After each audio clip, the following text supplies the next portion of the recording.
Well, maybe not in terms of magnitude, but in terms of genuine assets getting moved, this is a big trade. Take a look at this. The San Jose Sharks and the Hawks have just made themselves a move today. San Jose is receiving defenseman Nolan Allan and Laurent Brossoit, the goaltender, as well as a 2028 7th-round pick, in exchange for Ryan Ellis, Jake Furlong, and a 2028 4th. So, if you didn't catch that, just rereading everything here, San Jose is getting a goalie, they're getting a D-man, they're getting a pick, Chicago is getting a pick, they're getting Ryan Ellis, and then they're getting Jake Furlong, who is a guy that debatably could be in need of a change of scenery. Now, you might be wondering, why did either team make this trade? And I think there's a pretty reasonable argument for both sides. Firstly, the Chicago Blackhawks are getting Ryan Ellis, a guy whose contract goes on till 2027 at $6.25 million a year. He's 35 years old, and he hasn't played a hockey game since the 21-22 season with Philadelphia. It's quite a shame, really, because he was productive in that little stint, but injuries ended his career, and for the past 4 seasons, the guy has been stashed on the IR. This is a contract that will just give a team some extra LTIR space and not really any actual play on the ice. But you might be wondering, for Chicago, why exactly are they doing this? Well, essentially, they are moving up from a 7th-round pick in 2028 to a 4th-round pick in 2028. And these assets that are getting moved around are just extra pieces of the puzzle.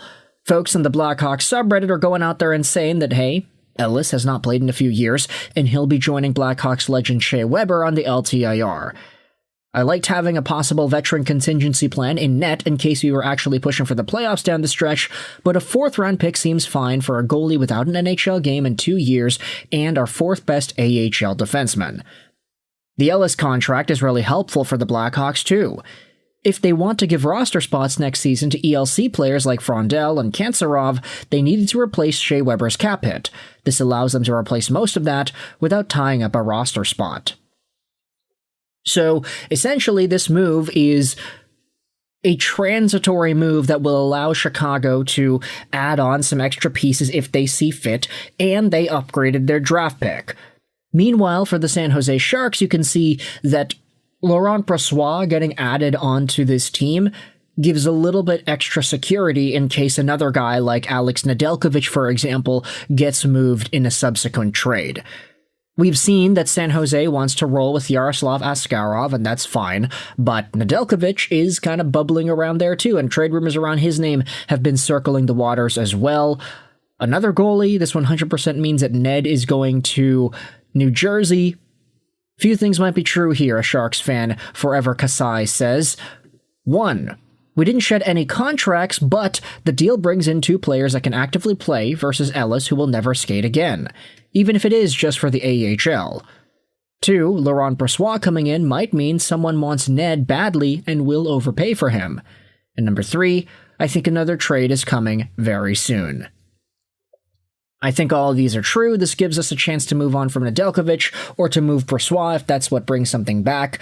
With the fact that we need to move a contract, I definitely think this is a precursor to another move coming. Now let's actually talk about the assets here. So Laurent Brossoit, San Jose's newest goaltender, is 32 years old, 6'3", 203, left-handed guy, signed on till the end of 2026, making $3.3 million a year. Man, that's a pretty big contract. Brossoit had some interesting days in Winnipeg and in Vegas. .927 save percentage in 2023, .925 save percentage in 2019, and a .928 save percentage with the Oilers in 2017. Brossoit has been all over the map, from the AHL to the ECHL to the NHL, before inevitably becoming a full-time Jet as a backup the past few years, and a Vegas Golden Knight. He found himself back in Winnipeg in 2023-2024, getting a .927 save percentage in 23 games. But in 24-25, he had 0 games played with Chicago. 25-26 has seen him put up a .901 in 6 Rockford Ice Hog games, but now, of course, he'll be taking his talents over to the Barracuda. preferably as insurance if any other moves go down. You have Nolan Allan going over to San Jose as well, 22-year-old, 6'2", 194-pound left-handed D-man, a guy who, by all accounts, was supposed to be a lot better than he is. He was a former first-round pick by Chicago back in 2021, and back in that time frame, he was doing some pretty good work in the SJHL and the WHL. The fact that this guy got drafted out of Junior A hockey in Saskatchewan is quite remarkable. But of course, he was on Prince Albert in that time span as well. You take a look at it, he was pretty good for the rest of his WHL career, but in the Rockford IceHogs system, he only had 6 points in 29 games. Nolan Allan is a lot more of a two-way defenseman, a guy who isn't really noted for his offensive pizzazz, but hey, he was a guy that was labeled with a decent amount of potential, who ended up getting outplayed in Rockford by a bunch of other D-men. You just take a look at the players that are on this lineup. You'll see some other guys getting more points. Kevin Korchinski, Ethan Del Maestro, Sam Renzel. My goodness, Kevin Korchinski, 19 points in 32 games played. This guy was a full-time Blackhawk a few years ago, right?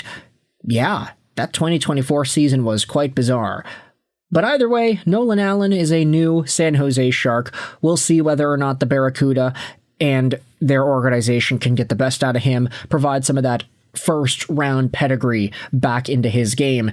Ryan Ellis, as we had mentioned, this is a guy that will never play again, but he is also noteworthy because of the contract. And then you also have Jake Furlong going over to Chicago and their system. 21-year-old from Newfoundland, 6'1", 190. He's a left-handed guy and also is a defenseman like Allan. He had 2 points in 12 Barracuda games this season, so really, you can say that Nolan Allan and Jake Furlong getting swapped, this part of the trade is just a change of scenery type of move. If you cross those guys out, you just say, all right, well, let's pretend it's Brossoit and a 7th for Ellis and a 4th. Really, that makes a lot more sense when you break the trade down. Both of these guys getting swapped around just for asset management reasons and the draft pick allowing Chicago to move up 3 rounds in 2028. All in all, this trade, while it is technically big, it's a huge trade in terms of the number of assets. 6 assets in a trade certainly isn't nothing, but it's a very minor deal at the end of the day. So with that in mind, I want you to let me know your thoughts in the comment section below. How do you feel about this Hawks and Sharks trade? Allan, Brossoit, and a 7th for Ellis, Furlong, and a 4th. Let me know your thoughts in the comment section below. I hope you enjoyed this British Ashroll 9, and bye.